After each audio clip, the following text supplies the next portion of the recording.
want to treat our listeners today to a little bit of your story because I didn't even know some of the crazy things that you've done. You and I met because you have a software system that I'm fascinated with, and we're going to talk about that. But I want to start with how you got interested in aviation in the first place and kind of what your path was, because you're younger than me and you have a really amazing story with a lot of experiences. So what made you fall in love with aviation to begin with?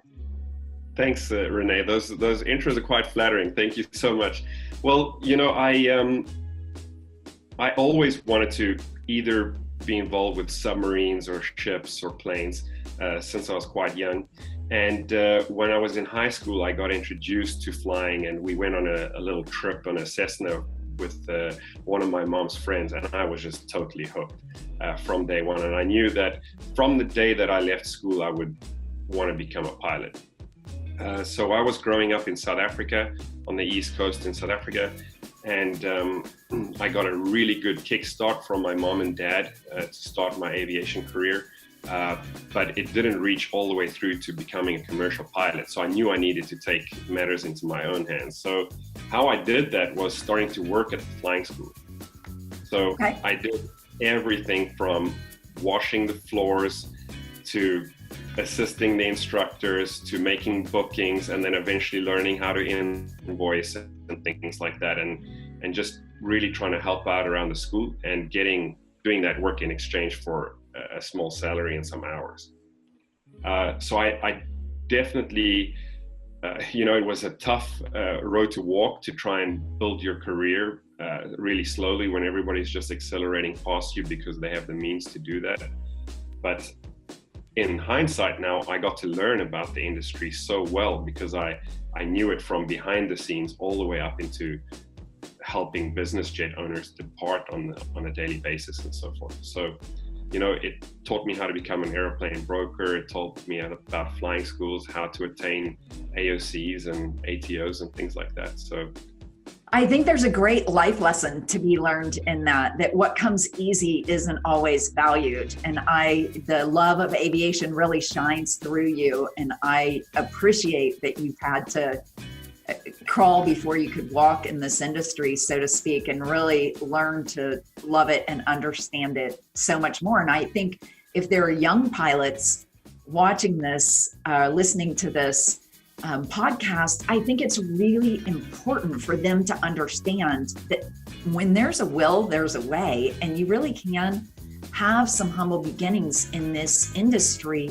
and move up into great success and doing so many things with so many opportunities open to you. So you mentioned before we started recording today that you had a little bit of military flying interspersed with your commercial and your private flying. Can you tell us about that, how that came about and what you did?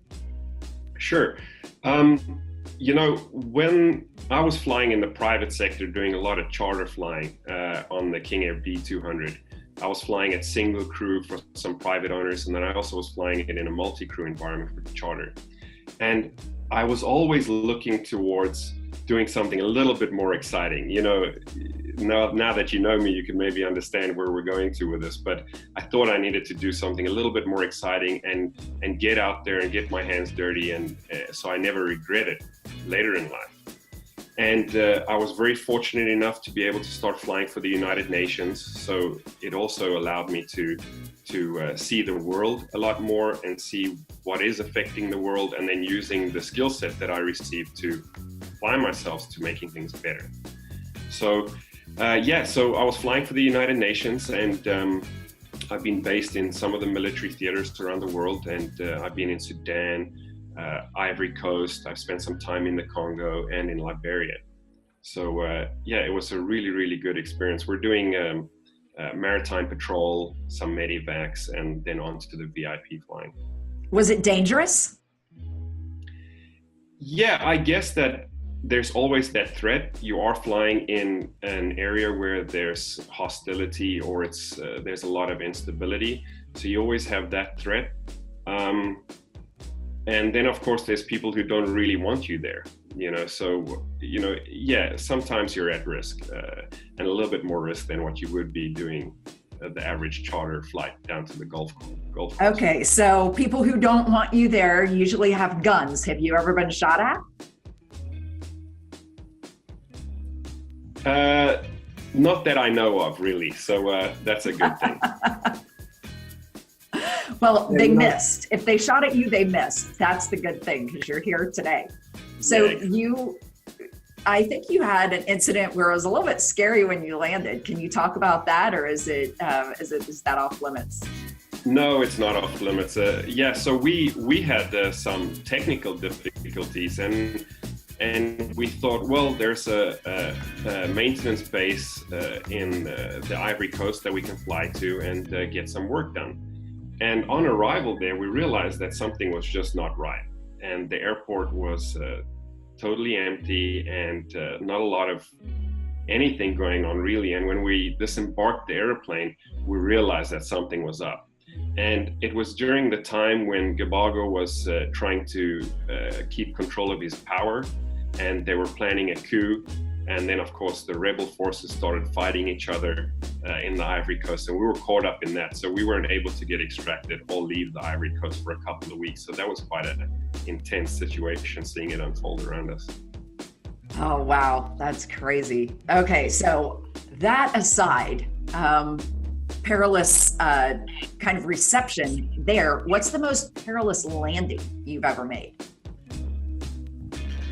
I've been flying for such a long time, and flying as a pilot, trying to fly everything to gain experience. I've had a couple that stand out directly, but one that took quite a lot of time, which allowed some time to reflect, was that we had an engine problem on one of the King Air B200s in the middle of the night, and we had to fly a single engine and make a landing in Africa in the middle of the night. So we flew on single engine for almost an hour, and that was a lot of time to reflect. And then, of course, you've had all the training to land single engine and to do all these things, but to do it at night under stressful circumstances, that was quite an experience. Oh, man. So were you the only pilot, or were there two of you on that particular flight? There were two of us on board, yeah. Oh, is that worse, or is it better? Because you're talking about all the things that could go wrong with your co-pilot, right? Sure, it's much better. Like with any issues, to have two minds applying themselves, it's always going to be better. And you're operating exactly how you're trained. So the workload is significantly reduced than what you would experience if you were single crew, of course. And then you might not make as hasty decisions. So it's definitely very good to have a co-pilot along with you. That's fantastic. Andrew, you've been all over the world. What's your favorite airport to land in? I would say St. Moritz, Engading Airport. It's just one of the most beautiful approaches I've ever flown. You require special training to go into this airport. You're flying into a valley in the Alps, and when you come down there, it's just so magnificent. You're landing in this valley, there's Alps, more than 8,000 feet either side of you, and there's a lot of business jets that come in there too. So if you like airplanes like I do, you're just sitting looking at all the beautiful birds landing and in this beautiful environment. So yeah, that's one of my favorites. Okay, St. Moritz. I'm putting it on my bucket list. Oh, do it. So, yeah. Switching back a little bit to talk about the CJ3 as we wrap up today, how does the CJ3 help solve the owner's business problem or the passenger's business problem? What's the biggest thing about the CJ3 that meets the need of an aircraft owner? I guess that it's extremely versatile, and the aircraft has quite a sufficient range with all the seats filled, and it's quite quick. It's also very well presentable. So if you are a business owner and want to show any kind of stability or success in the form of these assets, it does present very well. And like I say, it's a very great tool. We have business owners that can visit 3 different countries in the same day and be home for dinner. And I think that sets it apart. Well, here in the States, we can visit 3 different states in the same day and be home for dinner. It's hard to visit 3 countries on this side of the pond. Okay, here's the big moment, because you have developed a tool that really helps business owners, aircraft owners streamline the purchasing process. And I want you to tell everyone about Wingform, how it came about, and then what it does, because it's fascinating, and I'm honored to be one of your early adopters on that. Yeah, I tell you, it's great having you on board, René. Your experience has been invaluable to us in developing a product that really serves our community. How Wingform came about was, I've been an aircraft broker for over a decade, and everybody professes that things change and it's quite dynamic and we have all of these issues, but we can standardize and have a general ethics, how can I say, red string through everything. And I just felt that the industry being unregulated is subject to a lot of fraud, a lot of corruption. There's a lot of things going on behind the scenes, which you're dealing with assets that are quite costly, and then putting yourself at such risk. The other thing was that me as a broker, I was having a very difficult time to try and scale my business. And in doing so, I would need to employ lawyers, I would need to employ all of these different facets that make up an aircraft transaction. So when I thought of the safety and security about doing a transaction and the administrative functions that need to be completed, I thought that we needed a system that brokers could use as their back office, so that they could concentrate on the competitive advantage that they have over their peers. And maybe they understand a certain product better, they understand what would be the best tool for their clients, and allow the administration to take place in a safe and secure environment in the background. So I developed Wingform, and what the platform does is that it creates this environment where you can trade with your fellow brokers or aircraft owners individually to each other. It's going to take care of all the administrative functions. For instance, the legal, you're going to get a tailored agreement within the platform, and that's backed by one of the world's leading aviation firms. You're going to get escrow services. In those escrow services, we have a digitalized escrow service system. So it's much quicker than the age-old service providers that they are now. It's a lot easier for the brokers to facilitate that with their clients, because it's getting more regulated. The know your customer scenarios that are coming about, that gets taken care of in the system quite efficiently. And then onto the trust and the guarantee, we have that all encompassed into the system. And then of course the closing services and the other services that are from our third parties on board. So we have an all-encompassing solution that brokers can use from start to finish and just concentrate on focusing on their clients. Right, and it's not something that you have to be a broker to use either. If you're an operating company, a management company here in the States, you could use that. If you just own an aircraft, you could actually employ the system to close without a broker. If you're buying from a friend, it does dot some of the I's and cross some of the T's for you to make sure that you have a clean transaction. So I definitely don't want to, while I like using it as a competitive differentiator myself, I don't want to say that it's so complex that someone couldn't use it who's not really familiar with all of the processes that go into this, into aircraft transactions. So it's one thing that I like about it, is that people can use it without having a lot of experience. Correct. Yeah.